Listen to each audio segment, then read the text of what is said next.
Domingo, dia 3 de agosto, o Bitcoin em $113.998. O Bitcoin que teve uma queda muito forte nos últimos dias, inclusive chegou a perder a nossa base de preço aqui nos 114.700 e veio visitar a região dos $112.000. Galera, o Bitcoin teve uma queda muito feia, tá? Mas isso é extremamente correlacionado ao mercado internacional, que também vem tendo uma queda muito feia, se não for para dizer pior do que a do Bitcoin, beleza? Se a gente pegar aqui na Nasdaq, o S&P no 4 horas, e a gente colocar o nosso RSI, a nossa famosa nuvem vermelha, a gente viu tanto que o S&P chegou a estressar o nosso sobrevivendo no 4 horas. E isso não é algo que acontece com frequência não, tá? Se a gente for olhar aqui no passado, tem muito tempo que a gente não estressa nesse nível. Quando eu falo estressar nesse nível, cara, é só a gente olhar aqui pra nuvem e ver que a gente chegou a tocar na parte onde a nuvem se esvazia. A gente não tem mais nuvem vermelha aqui embaixo. A última vez que a gente fez isso, eu não consigo nem lembrar que é no S&P e no gráfico de 4 horas. Geralmente, a gente sempre só tem um toque. Então, a gente tem um toque e tem um repique. Tem um toque e tem um repique. Dessa vez, a gente viu esse extremo muito grande aqui no 4 horas, que a última vez que a gente viu isso foi aqui no dia 6 de abril, que inclusive foi o fundo do fundo da nossa correção. Se a gente for pegar e traçar aqui, a gente vê que a gente teve uma valorização desse movimento de mais ou menos 30% para onde a gente está agora. E olha que a gente já começou a cair, tá? Então, esses tipos de oportunidades, quando a gente tem esse tipo de estresse, é sim uma zona pra gente ficar de olho, às vezes, pra fazer entradas. Eu tô lidando S&P? Não, óbvio que não, a gente tá tradando mercado de criptomoedas. Porém, é extremamente correlacionado. A mesma coisa serve pra Nasdaq. A gente começou a estressar aqui, a Nasdaq não chegou a ficar tão extrema igual a S&P, só que esses tipos de toque trazem para a gente movimentos de mais alta. Geralmente simboliza uma correção e continuação da tendência de alta. Não tem nada para dizer que a Nasdaq vai entrar aqui e vai começar a reverter essa tendência, muito pelo contrário, é mais um movimento normal, como esse, dentro de uma tendência de alta. A gente sempre tem esses movimentos. Beleza, galera? Super simples, super tranquilo, não tem nada para se assustar aqui no mercado internacional. A gente tá vendo essa correção no Bitcoin e no mercado internacional, porque os dados macroeconômicos saíram um pouco piores do que esperado. Na realidade, a maioria, quase todos os dados macroeconômicos que saíram nessa semana do Fed foram dados ruins. Então isso faz com que o quê? Com que o mercado internacional, o mercado americano, reage de forma negativa. E se o mercado americano está reagindo de forma negativa, obviamente todos os ativos de risco, incluindo o Bitcoin, vão sofrer também. Por isso que a gente está vendo essa queda aqui, tá? Agora, os mercados internacionais estão fechados, no domingo eles não abrem, porém o Bitcoin continua tradando. O que a gente está vendo aqui? A gente viu um pouco mais de desespero no Bitcoin depois, tá?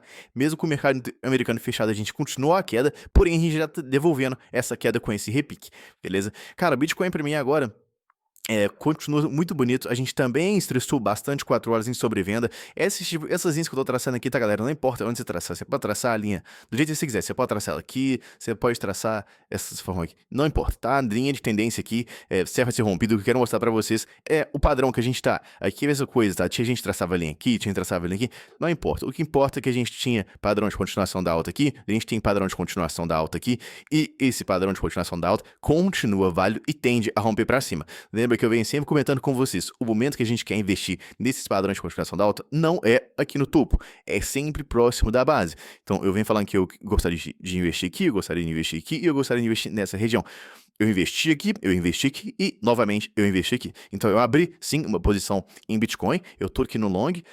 Eu enviei essa operação lá no nosso grupo do Telegram. A gente está com preço médio aqui de 113.300, que foi o preço médio que eu enviei aqui no nosso Telegram. Eu enviei uma operação de long. Falei aqui que o meu preço médio seria na casa de 113.200. E a gente, de fato, chegou a preencher totalmente essa operação, tá? Então, eu tô dentro dela aqui, na minha conta da Bybit. Vocês podem ver, eu tô numa operação em Ethereum também. Mas essa de Bitcoin era que eu tava mais de olho para me posicionar, porque eu acredito que a gente está sim frente a uma oportunidade. Essa região de entrada aqui para mim no Bitcoin é uma região de oportunidade, tanto é que se a gente colocar aqui também no 12 horas, vocês vão ver que a nossa nuvem vermelha, a gente também tocou na nossa nuvem vermelha. Então isso aqui para mim demonstra muito provavelmente que essa vai ser a nossa base, vai ser o nosso fundo, porque a gente também tem confluência aqui com o nosso antigo topo, cara. Então se a gente traçar essa linha, olha que perfeição de retração que a gente tem aqui, tá? Que também coincide um pouco nessa região aqui. A gente tinha um topo, rompeu, volta, faz o reteste na região. Coincidentemente, o reteste na região é o que? É a nossa nuvem vermelha. Então, olha, a gente tocou na nossa nuvem vermelha aqui, olha o movimento de alta. A gente tocou nessa nuvem vermelha aqui, que também era o topo, olha, topo, nuvem vermelha. Isso em 12 horas. Cara, se isso aqui pra mim, vocês falarem que é coincidência, beleza, realmente pode ser coincidência, mas muito bonito, padrão de continuação da alta, rompe para cima, padrão de continuação da alta, rompe para cima.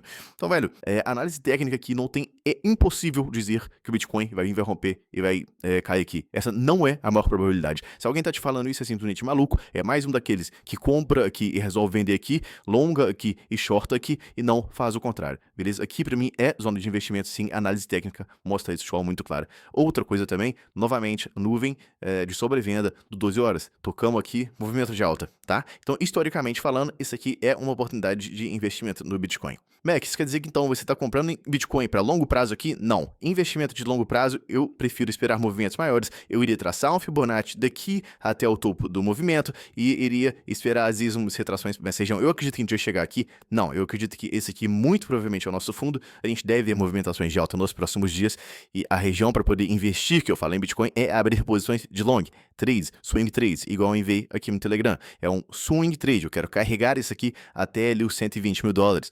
Então, eu quero ver o Bitcoin, obviamente, recuperando, voltando a essa região aqui, que é uma região de resistência, onde eu vou realizando parciais no meio do caminho, beleza?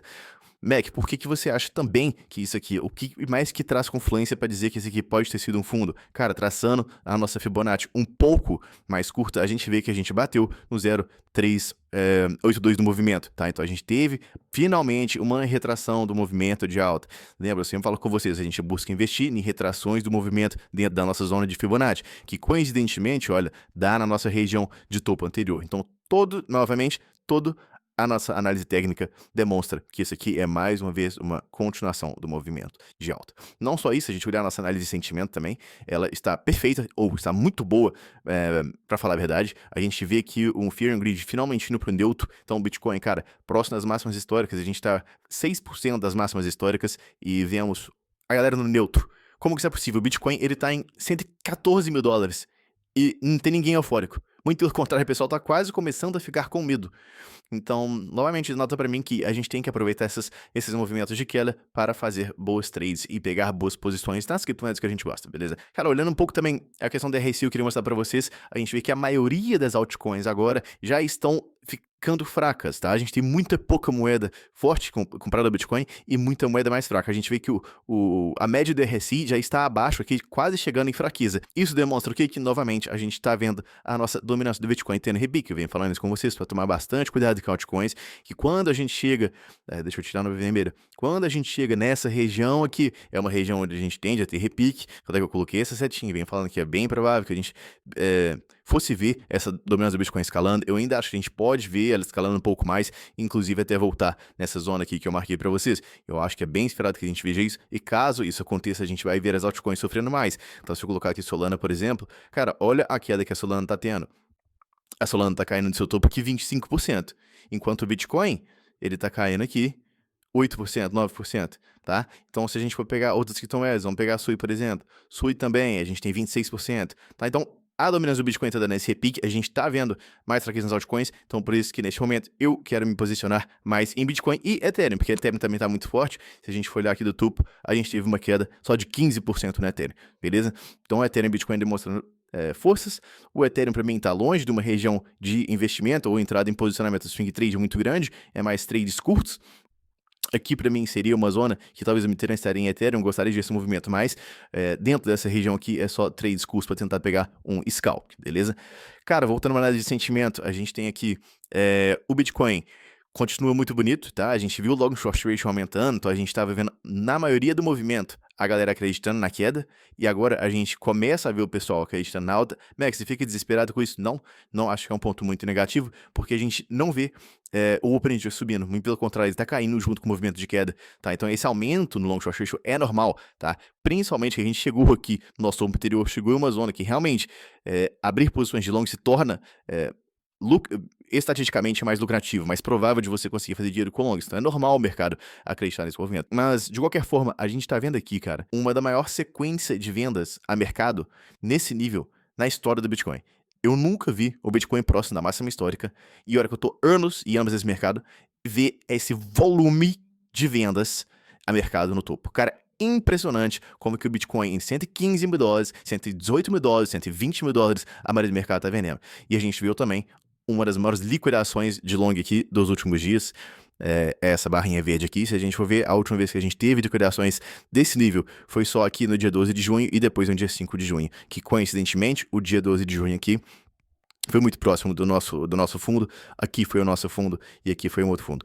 Então a gente vê que sempre que a gente tem esses movimentos de desespero, muita gente perdendo suas posições em long, é quando a gente tem mais gás, mais energia para voltar aqui a dar um repique e ter movimentações de alta. Então sim, eu acho que esse aqui é apenas um movimento corretivo e a gente vai ver mais movimentação de alta nos próximos dias, beleza?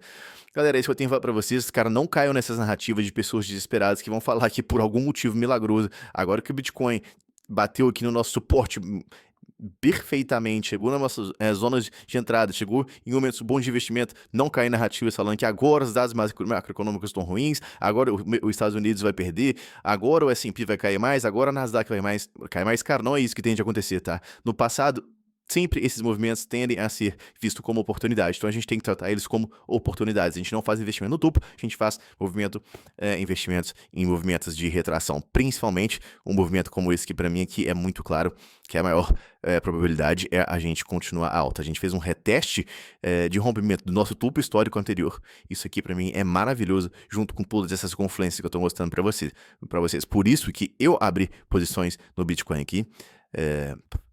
Por isso que eu enviei lá na nossa comunidade falando que eu abri essa trade no Bitcoin e nos próximos dias eu venho atualizar para vocês mostrando como que ela está. Por esse vídeo aqui é só, não se esqueça de se inscrever no canal, dar o like, até a próxima análise.